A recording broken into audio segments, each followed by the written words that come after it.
Yesterday, we saw the Paramount Plus original Beavis and Butthead revival film, Beavis and Butthead Do the Universe. Connor, what is the plot of Beavis and Butthead Universe?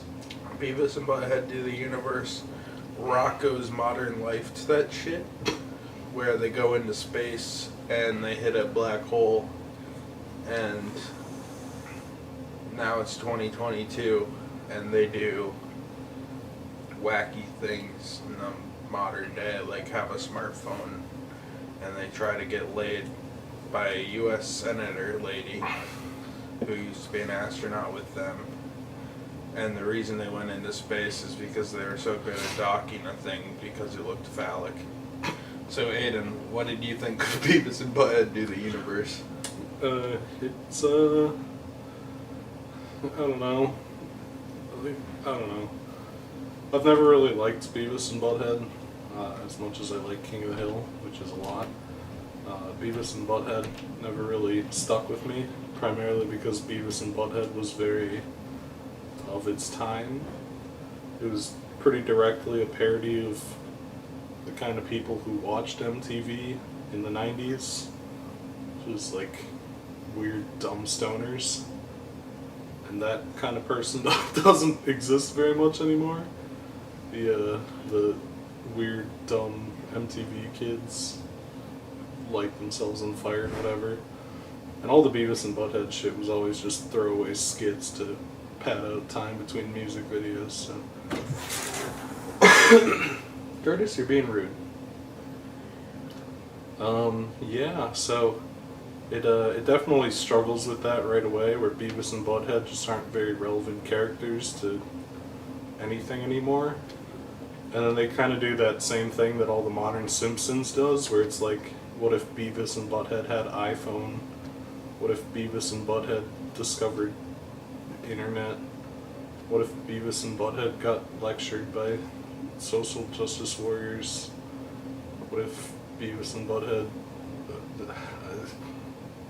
modern thing, they do modern thing, they buy nachos with iPhone. Beavis thinks the iPhone is a person because it talks.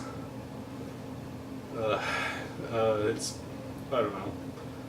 And it kind of just like mills around with that concept for a while, where it's like, what if these characters who never should have been brought to the modern day were brought to the modern day? And that's not that interesting. The whole plot is kind of just not that interesting, where there's this wacky mix-up where the U.S. government and the senator want to find them because they think that they're a threat, and then they realize they're just stupid. That's the movie. There's a couple times where it's funny. There's a lot where it's not. I also don't really like the art style, because Beavis and Butthead look the same as they always did. The rest of this movie looks like fucking BoJack Horseman or some shit. Or like Binkleberry or whatever that shit was. Brickleberry. Yeah, it looks weird. Like, they just have, like, the fucking realistically drawn characters that have cartoons. I don't know what show I'm thinking of. There's some show that looks exactly like this. It's not BoJack Horseman. Maybe it's BoJack Horseman. Big Mouth? No, Big Mouth looks even worse than this somehow. This looks pretty fucking bad. It's weird looking. And then, you know, I don't know. It just feels out of touch and boomery. Like, not in like a funny way, like King of the Hill, which is also made by Mike Judge, and not in a way where like Beavis and Butthead aren't like a biting satire of the people who are watching MTV, like making fun of the audience. Beavis and Butthead now are just like a weird relic that they make interact with iPhones. Well, fucking BoJack Horseman characters chase him around, or fucking whatever other god-awful Netflix adult. The anti-racist baby. Can't believe they canceled Anti-Racist Baby. What a shame. Netflix original anti-racist baby. Yeah. Could have saved us from Beavis and Butthead, saved the universe, maybe. I don't know. Yeah, I don't know. It's occasionally funny, but it's mostly not. Connor, what do you think of Beavis and Butthead meet BoJack Horseman? I feel like I share a lot of the criticisms you do, where it just kind of comes off as irrelevant satire. That said, it definitely doesn't fare as bad as something like Modern Simpsons, which is fucking Absolutely tolerable. not.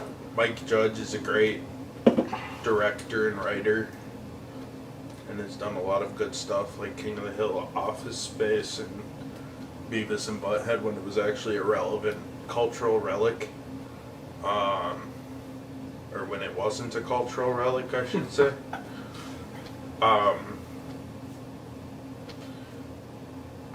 And yeah, the art style is kind of weird. It fits a lot, like, in the modern animation style, it doesn't really work. Like, hand-drawn, the kind of crude, like, how their hair is always moving around and shit seems more natural, where now that's a chore Yeah. to try to... Yeah.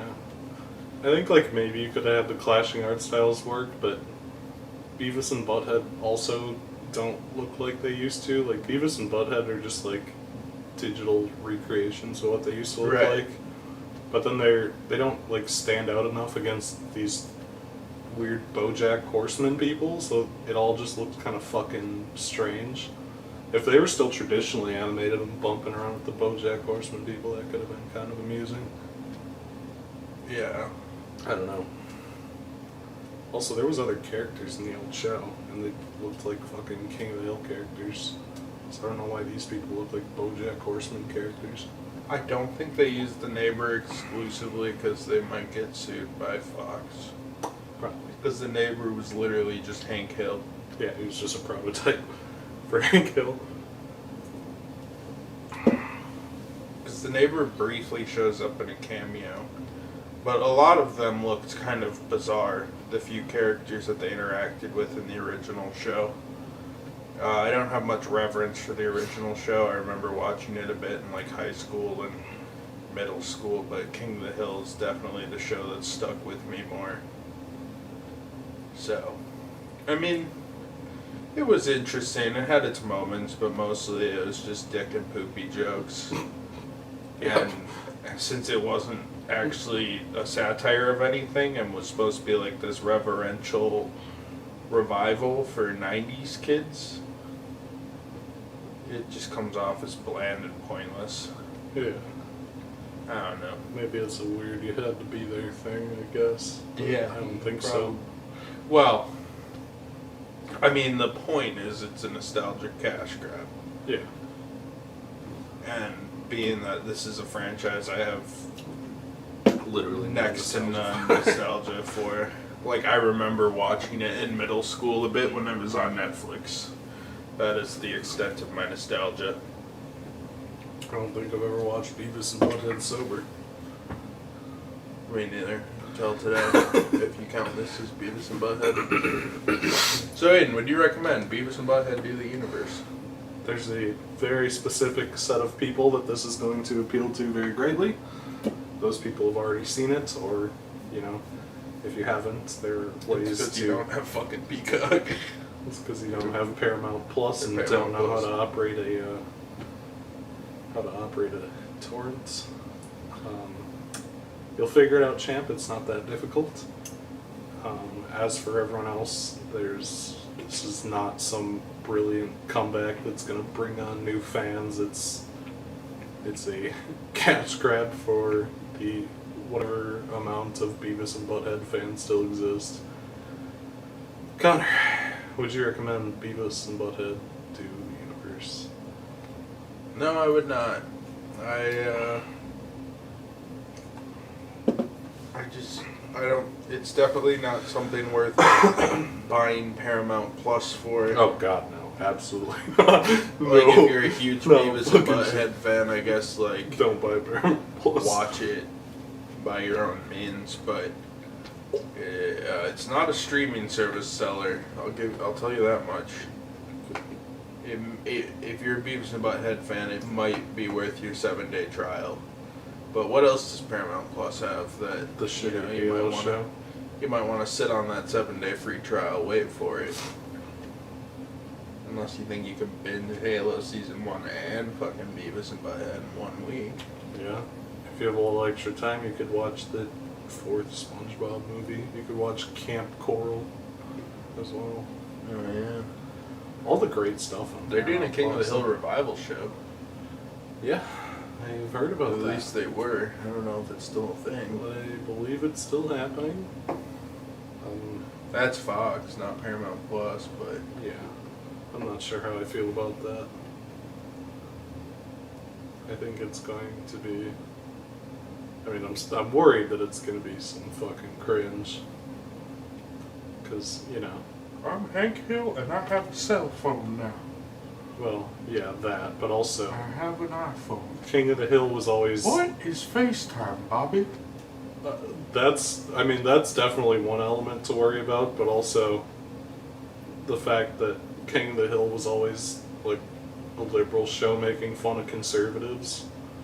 We're gonna have to have like the Black Lives Matter episode, the God knows whatever else, the Donald Trump episode. There's probably gonna be like 4 fucking Donald Trump episodes. Joe Biden episode. Kamala Harris episode. They'll probably have like AOC guest star because she plays Among Us. Bobby will be like, "Look, Dad, they're playing Among Us. The senators are playing Among Us." I It's got gonna a be, FaceTime from AOC, Bobby.